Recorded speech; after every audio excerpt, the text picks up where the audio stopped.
So in today's video, I'm going to be previewing Bradford City versus Grimsby Town, and then in the second part of today's video, I'm going to be bringing you guys my Game Week 7 League 2 score predictions. If you do go on to enjoy, please make sure to drop a like on there for me. If you could try to 80 likes on today's video, that'd be massively appreciated. Subscribe if you're new as well. We are on the road to 8,000 subscribers, so please make sure you are subscribed if you haven't already with that post notification bell on. It's free to do so and it does massively help out. Get a comment as well down in the comment section down below. Let me know your score prediction for this match. What would your starting 11 be as well? Obviously, we got some more injury concerns after Saturday. We've got a player called up for international duty as well. And this game is the early kickoff, 12:30, live on Sky Sports as well. We don't traditionally do very well on Sky, so fingers crossed we can break our what seems to be a little bit of a curse at the moment on TV and pick up the 3 points in this one. We really do need the 3 points. Looking at the league table at the moment, it's been a very average start to the season for us and we're struggling for goals at the moment. Obviously, our two biggest goal threats in Andy Cook and Alex Patterson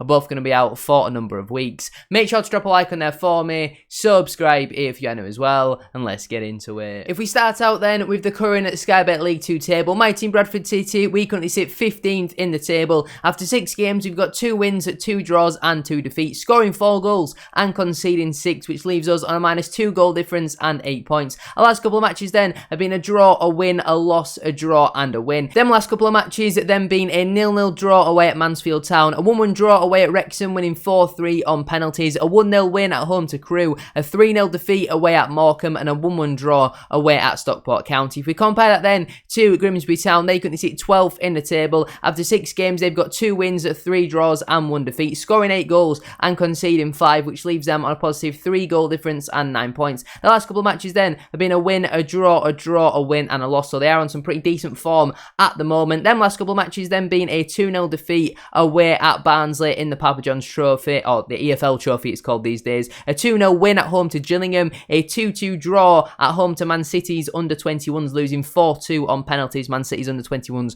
going down to 10 men in that match as well. They also had a 1-1 draw away at Walsall, who went down to 10 men in that one, a 1-1 draw at home to Mansfield and a 2-0 win at home to Salford City, where Salford also went down to 10 men in that one. So lots of red cards for the opposition in Grimsby's games as of recent time, and traditionally we do okay against Grimsby at home. It's normally away from home where we do sometimes struggle a little bit, but now we're going to get into the team though that I would go with if I was Mike Hughes. So I would then line up in a 3-4-3 formation. I think I was calling for a back 4 recently, but having considered the fact that we don't really concede many goals from open play when we play a back 3, I think we have looked pretty solid when we've done that. I think we've only conceded maybe 1 or 2 goals from open play when we've actually been playing a back 3, so I'm going to stick with that formation. I've gone with the 3-4-3 because we don't really have the strikers at the moment available to play 2 strikers, so I've gone with a striker and 2 wingers. In goal for me, I've gone with Harry Lewis. I think he's been very solid over the last couple of matches, 2 clean sheets in a row for him now after a shaky start to the season. He seems to be back for his best, so he's going to be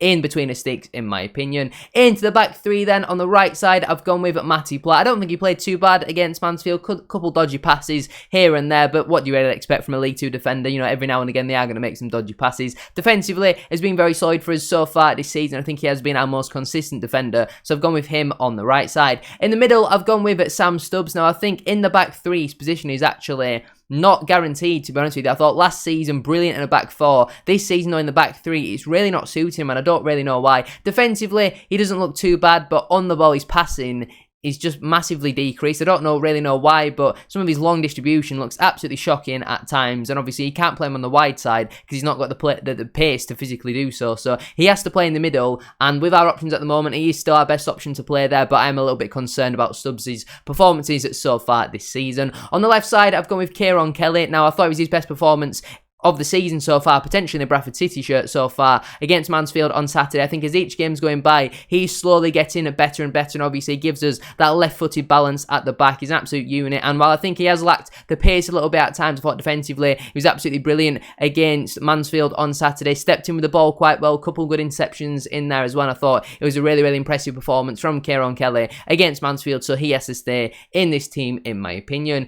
Into the midfield 4, including your 2 wing-backs. On the right side, I've gone gone with Brad Halliday. Again, very good against Mansfield, defensively very solid, was creating some chances going forward, had a couple of shots in there as well. I don't think he's too far away from coming up with a goal, in my opinion. I think he's proved why he was our third best player last season already. So far in the minutes that he has played, much better than Oyegoke, in my opinion, so he has to stay in this side. Into the two central midfielders then, we've not got many available at the moment. I think these two are our only 110% fit players at the moment to play in this position. Firstly, I've gone with Richie Smallwood. I thought it was a fairly average performance against Mansfield, nothing too stand out, some poor set pieces at times, but nothing really too wrong, so I think I'd stick with him in there. Obviously, he is the club captain and all that sort of stuff, and he's one of our only real options to play in there at the moment. And partnering him, I've gone with Emmanuel Sidibe. Again, similar to Smallwood, very average performance against Mansfield, nothing wrong, nothing right in there.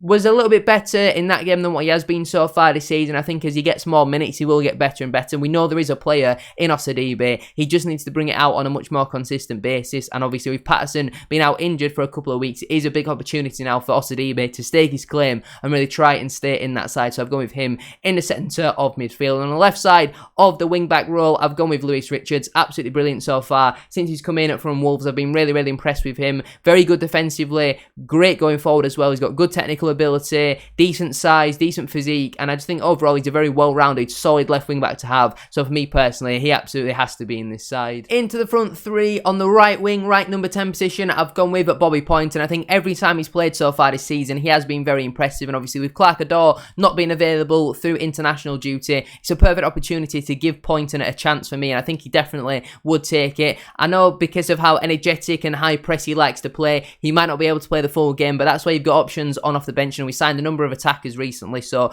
Poynton for me deserves a start, whether it's in central midfield or in a slightly more attacking role. I think in the more attacking role you'd see a bit more freedom, so I'd like to see him in that position, in my opinion. On the left side, I've gone with Chisholm Afoka. Now, Jamie Walker for me was a little bit anonymous against Mansfield, didn't really do much, and you've got options, so you might as well change it, because Walker, he only really gives you about 20-25 minutes before he looks absolutely knackered, and then he might do an odd sprint every now and again, and then he's just walking around for the rest of the game, and it's so frustrating to watch because we know there's a really good player in Jamie Walker, but he just doesn't bring it out consistently enough. And I'd like to see Afoka get his debut, see what he's all about and all that sort of stuff. Even if it's Rehan Tulok, I think we just need to change up them attacking positions when you're attacking trio or a little bit anonymous in the game. I think that's when you need to freshen things up, but more than likely Hughes will probably stick with Jamie Walker. And leading the line, I've gone with Tyler Smith. Obviously Cook out injured, Oliver out injured, Derbyshire not looking up to standard, Yumby being very, very young. Smith's our only real striking option at the moment, so for me personally, I think he should lead the line once more, and I think if we look to try and play the ball in behind to him rather than up to his head, that would certainly work a lot better in my opinion, and hopefully he can get on the score sheet once more. On the bench then for me, that leaves Colin Doyle, Timmy Odesina, Kevin McDonald, who should be back from injury, so should Alex Gilliard, he's also on my bench,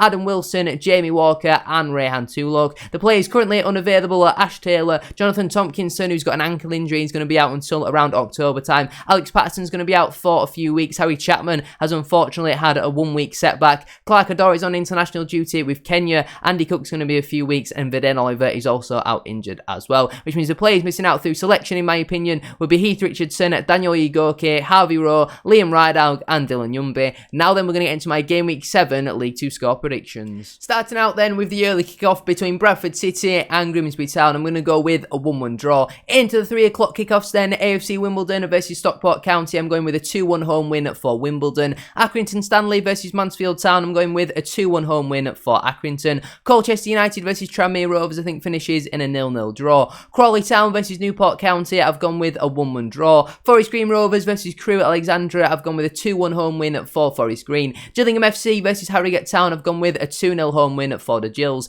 MK Dons versus Notts County, I've gone with a 3-2 away win for Notts County. Salford City versus Walsall FC, I've gone with a 2-1 home win for Salford. Swindon Town versus Sutton United, I've gone with a 3-1 home win for Swindon. And Wrexham AFC versus Doncaster Rovers, I've gone with a 4-0 home win for Wrexham. Now, am I right in saying I haven't put Barrow on here? Did Barrow not play on Saturday? I've just had a quick Google. Barrow versus Morecambe is now meant to be played on the 31st of October, which is not time when there is meant to be a scheduled game. So for some reason that's been moved. I don't really know. Maybe it's something to do with international duty. Either way, whenever that game comes around, I'll give you my score prediction for that game then. But I am going to leave it there for today's video. If you have enjoyed, please make sure to drop a like on there for me. If you could try and hit 80 likes on today's video, that'd be massively appreciated because it's absolutely boiling in here. So please make sure to like the video if you haven't already. Subscribe if you're new as well. We are on the road to 8,000 subscribers, so please make sure you are subscribed if you haven't already with that post notification bell on. It's free to do so and it does massively help out. Get a comment as well down in the comment section down below. Let me know your score prediction for this match. What would your starting 11 be as well for the Bantams? Thank you all very much for watching. Have a great rest of your day and I'll see you very soon for another one.